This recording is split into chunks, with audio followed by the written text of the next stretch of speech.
নমস্কার, আপনারা দেখছেন জেলার 1 number online TV channel Birbhum RC TV.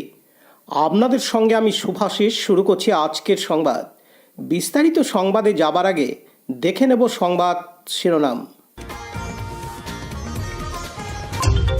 ছিনতাইয়ের আগে আগ্নেয়াস্ত্রসহ একজন দুষ্কৃতী গ্রেপ্তার সরাইপুরে।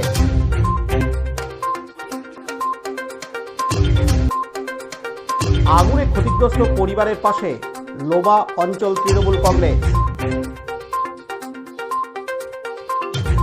অসহায় গরিব মানুষের পাশে জেলা সভাধিপতি।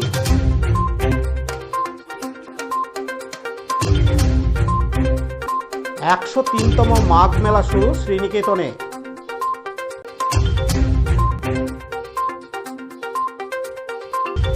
তামাক ছাড়ুন, সুস্থ থাকুন বিষয়ক আলোচনা সভা লোকপুরে।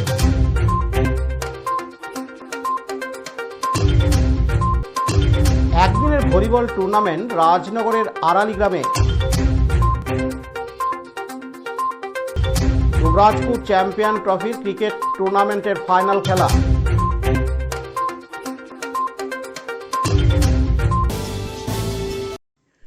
দুবরাজপুর থানার পর এবার আগ্নেয়াস্ত্রসহ একজন দুষ্কৃতীকে গ্রেপ্তার করল সদাইপুর থানার পুলিশ।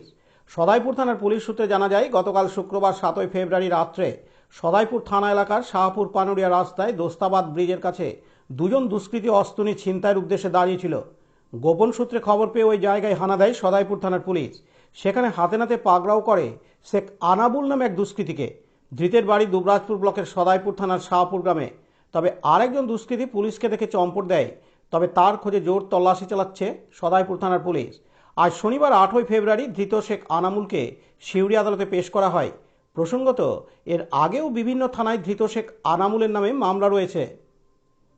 লালটু মুখার্জির report, Birbhum RC TV, Sadaipur. এখন বিজ্ঞাপন বিরতি, ফিরে আসছি বিরতির পর। আরসি স্টাইল স্কুল ড্রেস এর বিপুল সম্ভার ও সামগ্রী একই ছাদের নিচে। এখানে যে কোনো স্কুল, কলেজ, বেসরকারি শিক্ষা প্রতিষ্ঠান, সিকিউরিটি গার্ড, কেটারিং এর ইউনিফর্মও তৈরি করা হয়। এখানে প্যান্ট, শার্ট, স্কার্ট, জুতো, মোজা, সোয়েটার, ব্লেজার, টুপি, বেল্ট, টাই, জলের বোতল, টিফিন বক্স ও অন্যান্য ইউনিফর্ম সেলাই ও সাপ্লাই করা হয়। এখানে নামি দামি কোম্পানির প্যান্ট, শার্ট, পাঞ্জাবি, পাজামার পিস ও থান কাপড় পাওয়া যায়, যেমন বিমল, রেমন্ডস, ডোনিয়ার, কেলভিন।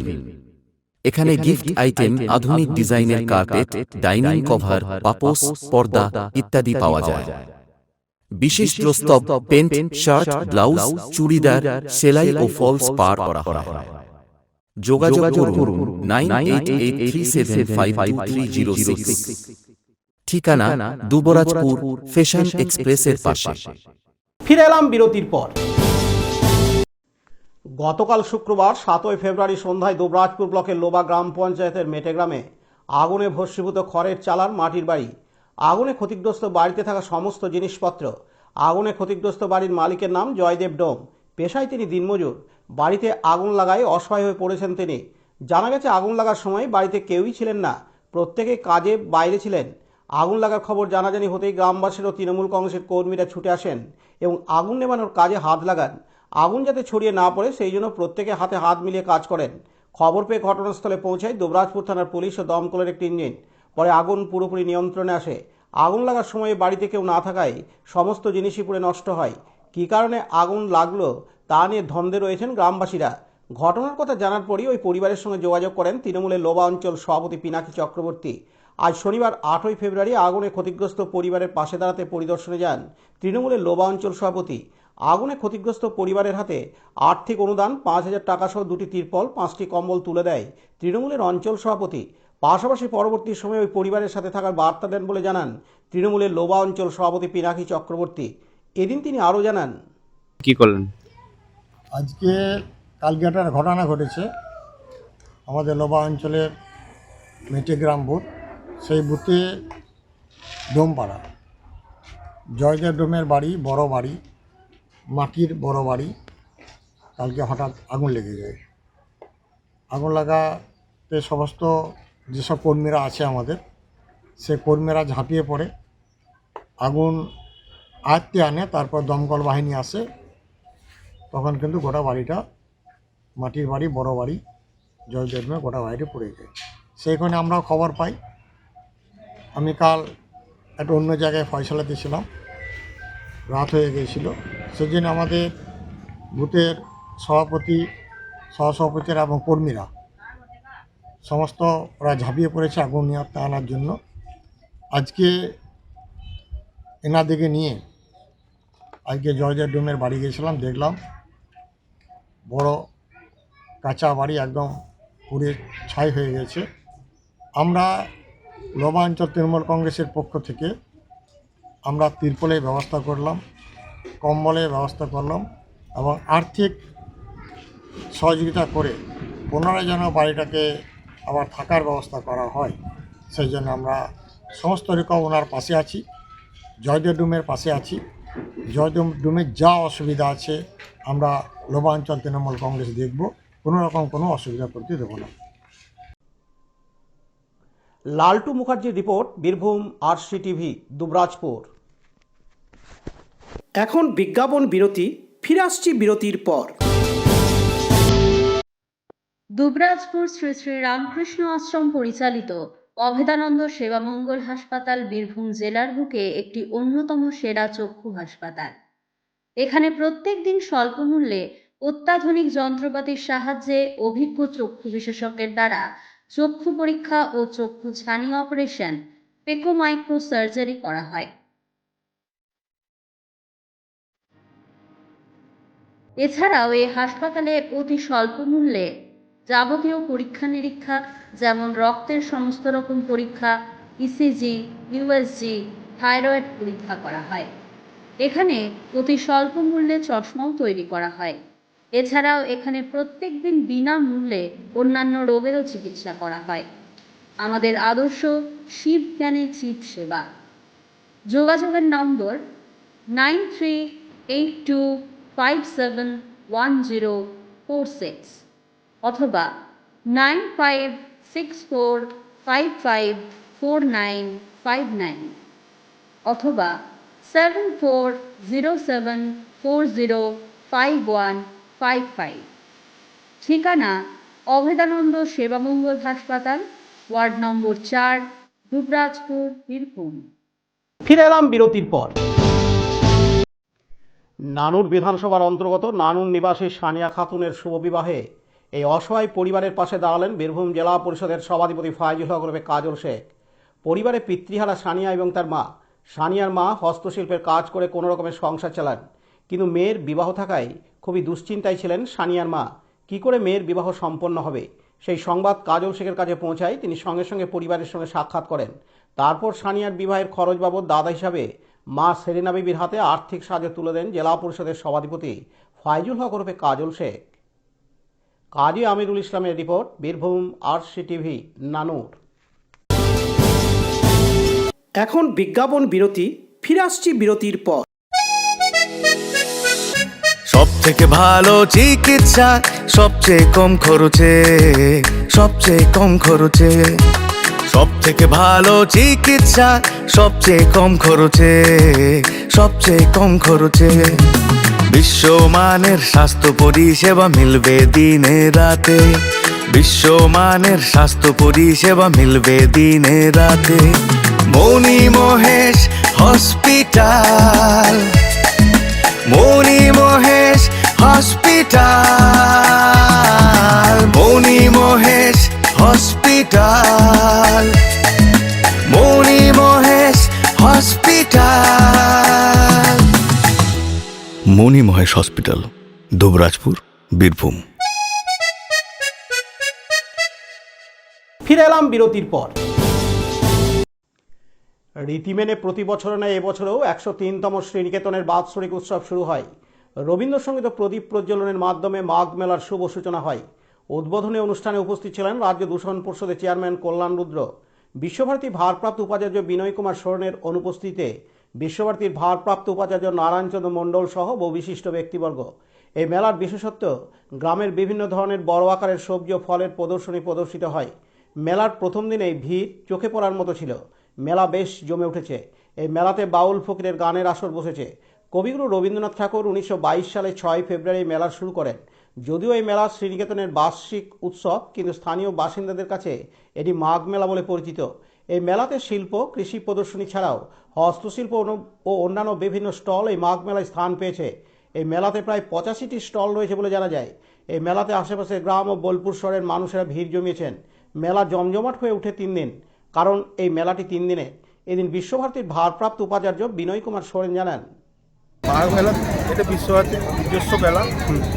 এখানে সাধারণত সম্প্রসারণমূলক কাজকর্মের চাষিদের কাছে এবং আমাদের যে গ্রামের বিভিন্ন মানুষ আছে তাদের কাছে বিভিন্ন ধরনের প্রযুক্তি পৌঁছে দেওয়ার একটা প্রয়াস।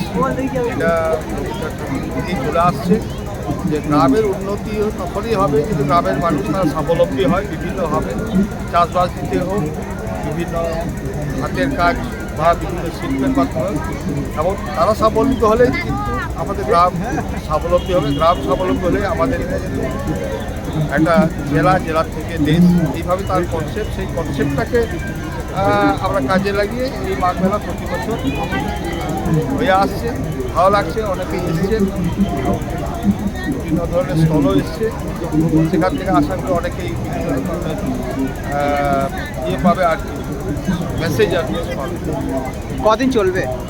এটা 8 তারিখ আগামীকাল রাত্রেবেলায় শেষ হবে। Thank you. কাজী আমিরুল ইসলামের রিপোর্ট, বীরভূম RCTV, শ্রীনিকেতন।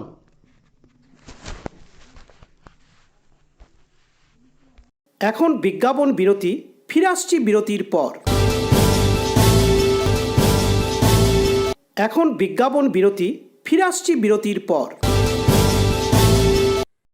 দুবরাজপুর শ্রী শ্রী রামকৃষ্ণ আশ্রম পরিচালিত অভেদানন্দ সেবামঙ্গল হাসপাতাল বীরভূম জেলার বুকে একটি অন্যতম সেরা চক্ষু হাসপাতাল। এখানে প্রত্যেক দিন স্বল্প মূল্যে অত্যাধুনিক যন্ত্রপাতির সাহায্যে অভিজ্ঞ চক্ষু বিশেষজ্ঞের দ্বারা চক্ষু পরীক্ষা ও চক্ষু ছানি অপারেশন, পেকো মাইক্রো সার্জারি করা হয়। এছাড়াও এই হাসপাতালে অতি স্বল্প মূল্যে যাবতীয় পরীক্ষা নিরীক্ষা, যেমন রক্তের সমস্ত রকম পরীক্ষা, ECG, USG, থাইরয়েড পরীক্ষা করা হয়। এখানে অতি স্বল্প মূল্যে চশমাও তৈরি করা হয়। এছাড়াও এখানে প্রত্যেক দিন বিনামূল্যে অন্যান্য রোগেরও চিকিৎসা করা হয়। আমাদের আদর্শ শিব জ্ঞানে চিব সেবা। যোগাযোগের নম্বর 9382571046 অথবা 9564554959 অথবা 7407405155। ঠিকানা অভেদানন্দ সেবামঙ্গল হাসপাতাল, ওয়ার্ড নম্বর 4, দুবরাজপুর, বীরভূম। ফিরে এলাম বিরতির পর। আমাদের দেশে প্রতি 2 মিনিটে 2 জন মানুষের মৃত্যু ঘটছে তামাকজনিত রোগের ফলে। বর্তমানে তামাক পৃথিবীর 8.8% মৃত্যু ও 8.2% রোগজনিত শারীরিক অক্ষমতার কারণ। একটি বিড়ি বা সিগারেট জীবনের মূল্যবান 8 মিনিট সময় কেড়ে নেয়। হ্যাঁ, সে সমস্ত ক্ষতিকারক দিকগুলি তুলে ধরা হয় এক আলোচনা সভার মাধ্যমে। গতকাল শুক্রবার 7 ফেব্রুয়ারি লোকপুর থানার সভাকক্ষে স্থানীয় থানার পুলিশ আধিকারিক সহ অন্যান্য পুলিশ কর্মীদের নিয়ে আলোচনা সভা অনুষ্ঠিত হয়। এদিন সভায় বীরভূম জেলার মুখ্য স্বাস্থ্য আধিকারিকের পক্ষে অনির্বাণ ঘোষ এবং সমাজসেবী মোহাম্মদ সালাউদ্দিন তামাক সেবনের ক্ষতিকারক দিক সম্পর্কে বিস্তারিতভাবে আলোচনা করেন। তামাক জাতীয় দ্রব্য কীভাবে আমাদের সমাজে ক্ষতি করছে সেই নিয়ে স্বাস্থ্যসম্মত সতর্কবার্তা তুলে ধরা হয়। COPTA অ্যাক্ট 2003-কে ভালোভাবে আইনি প্রয়োগের বিষয়ে আলোচনা হয়। এতে পুলিশ থেকে শুরু করে স্বাস্থ্য দপ্তরের অফিসার, বিদ্যালয় ও কলেজের প্রধান শিক্ষক সহ অন্যান্য দপ্তরের আধিকারিকগণ এই আইন প্রয়োগ করতে পারেন এবং জরিমানা আদায় করতে পারেন বলে জানানো হয় আলোচনা সভা থেকে। কোনো পাবলিক প্লেসে ধূমপান, গুটখা সেবন ইত্যাদি তামাক জাতীয় দ্রব্যের জন্য একটি আইন বিরোধী কাজ। প্রতিদিন, প্রতি মাসে, প্রতি বছর অসংখ্য মানুষ যে ক্যান্সারে আক্রান্ত হচ্ছে বা অন্য আরও কিছু দুরারোগ্য ব্যাধিতে আক্রান্ত হচ্ছে এবং যা থেকে বহু মানুষের মৃত্যু ঘটছে বলে এক পরিসংখ্যান দেওয়া হয়। শেখ রিয়াজউদ্দিনের রিপোর্ট, বীরভূম RCTV, লোকপুর।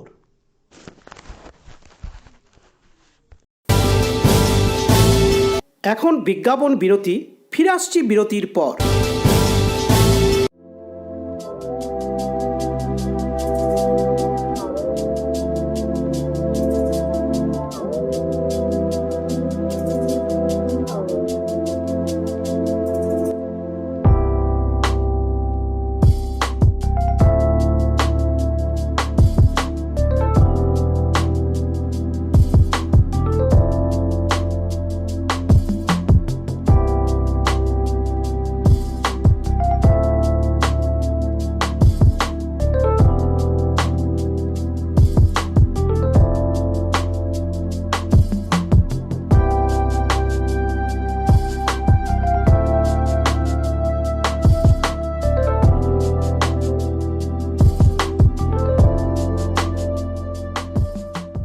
ফিরে এলাম বিরতির পর। রাজনগরের আড়ালি গ্রামে মোহামেডান স্পোর্টিং ক্লাবের উদ্যোগে শনিবার 8ই ফেব্রুয়ারি একদিনের ভলিবল টুর্নামেন্টের আয়োজন করা হয়। এই টুর্নামেন্টে এলাকাসহ আশেপাশের 8টি দল অংশগ্রহণ করে। ফিতে কেটে এই টুর্নামেন্টের শুভ সূচনা করেন এলাকার বিশিষ্ট ক্রীড়াবিদ কাজী ফিরোজ। উদ্বোধনী ম্যাচটি শুরু হয় বারুদখানা বনাম রাজনগর বাজার ভলিবল টিমের মধ্যে। ফাইনালে জয়ী টিমকে উদ্যোক্তাদের পক্ষ থেকে একটি আকর্ষণীয় ট্রফি সহ 5,000 টাকা এবং বিজিত টিমকে একটি আকর্ষণীয় ট্রফি সহ 3,000 টাকা পুরস্কার হিসেবে প্রদান করা হয়। পাশাপাশি man of the match, man of the tournament সহ বিভিন্ন পুরস্কার প্রদানের আয়োজন করা হয়। এদিন উপস্থিত ছিলেন বিশিষ্ট ক্রীড়াবিদ কাজী ফিরোজ, আবুল ফজল খান, সমাজসেবী নৌশের খান, সামিউল আক্তার, নিয়াজউদ্দিন খান, মাওলানা জাবির খান সহ অন্যান্যরা। এদিন ক্লাব সদস্য নিয়াজউদ্দিন খান জানান, আমাদের এই যে আড়ালি একটা বাউপাড়ার ছোট একটা মোহামেডান স্পোর্টিং ক্লাব থেকে একটা ভলিবল টুর্নামেন্ট আমরা আয়োজন করেছি। সেখানে আমাদের 8টা টিম আপনার অংশগ্রহণ করেছে এবং সেটা খেলাটা আমাদের 11 থেকে স্টার্ট হয়েছে। খুব সুন্দরভাবে পরিচালনা করছি আমরা। এটা আমরা ভবিষ্যতেও যাতে এত বড় হয় তার জন্য আমরা এটা আশা করছি এবং সবারই সহযোগিতা চাইছি। মোট 8টা টিম আছে। উদ্বোধনী ম্যাচটা কার সাথে কার? উদ্বোধনী ম্যাচটা হচ্ছে আপনার বড় বাজারের সঙ্গে বারুদখানা। যে রানার্স উইনার্স হবে, উইনার্স জন্য 5,000 টাকা এবং তার সঙ্গে আকর্ষণীয় পুরস্কার আছে। আর সেকেন্ড যে রানার্স হবে তার জন্য 3,000 টাকা এবং আকর্ষণীয় একটা ট্রফি আছে। তার জন্য সান্ত্বনা পুরস্কার আছে, আমাদের সান্ত্বনা পুরস্কার, রেফারির জন্য পুরস্কার, সবার জন্য আমরা ছোটো একটা আয়োজন করেছি। কেন আমাদের এখানে তো আমাদের হতদরিদ্র অনেক কাজ করি, তো তার জন্য আমরা ডেলি লেবার হিসাবে অনেকে কাজ করি। তাই জন্য এটা পরিচালনা আমরা উদ্যোগ নিয়েছি। এটা 8 বছর থেকে আমরা উদ্যোগ নিয়েছি, এই বছর আমরা করছি। এটা আশা করছি যে পরীক্ষাতে আমরা একটা বড় একটা টুর্নামেন্ট করার জন্য করছি। ঠিক আছে, এটা সবাই আমরা আশা করছি। এটা তোমার নাম? আমার নাম নিয়াজউদ্দিন খান, আমার বাড়ি বাউপাড়ার। আমার এইখানে আমরা মোহামেডান স্পোর্টিং ক্লাব তরফ থেকে আমি এটা করছি। খান আরশাদের রিপোর্ট, বীরভূম RCTV, রাজনগর। ফিরে এলাম বিরতির পর। দুবরাজপুর ডিএসএ ক্লাব আয়োজিত দুবরাজপুর চ্যাম্পিয়ন ট্রফির ক্রিকেট টুর্নামেন্টের ফাইনাল খেলা হল আজ শনিবার 8ই ফেব্রুয়ারি। প্রসঙ্গত উল্লেখ্য 2022 সালে এই খেলাটি শুরু হয়েছিল 12টি দলকে নিয়ে। বিশেষ কারণবশত খেলাটি বন্ধ হয়ে যায়। গতকাল শুক্রবার 7ই ফেব্রুয়ারি দুটি সেমিফাইনাল খেলা হয়। আজকে হয় ফাইনাল খেলা। দুবরাজপুর পৌর ক্রীড়াঙ্গনে খেলাটি অনুষ্ঠিত হয়। দুবরাজপুরের এঞ্জেল ও ISC এই দুই দলের ফাইনাল খেলা হয়। প্রথমে ব্যাট করে এঞ্জেল 20 ওভারে 169 রান করে 170 রানের লক্ষ্যমাত্রা দেয় ISCকে। নির্ধারিত ওভার শেষ হওয়ার আগেই সব উইকেট হারিয়ে 132 রান করে ISC। এই খেলায় উইনার্স হয় এঞ্জেল এবং রানার্স হয় ISC। ফাইনালে উইনার্স দলকে ট্রফি সহ 15,000 টাকা তুলে দেওয়া হয় এবং রানার্সকে ট্রফি সহ 10,000 টাকা তুলে দেওয়া হয়। ফাইনাল খেলার শুভ সূচনা করেন দুবরাজপুর পৌরসভার চেয়ারম্যান পীযূষ পাণ্ডে। সঙ্গে ছিলেন দুবরাজপুর পৌরসভার ভাইস চেয়ারম্যান মির্জা শওকত আলী, দুবরাজপুর থানার ওসি আবরোজ হোসেন সহ অন্যান্য কাউন্সিলররা ও ক্লাবের সদস্যরা। লালটু মুখার্জির রিপোর্ট, বীরভূম RCTV, দুবরাজপুর।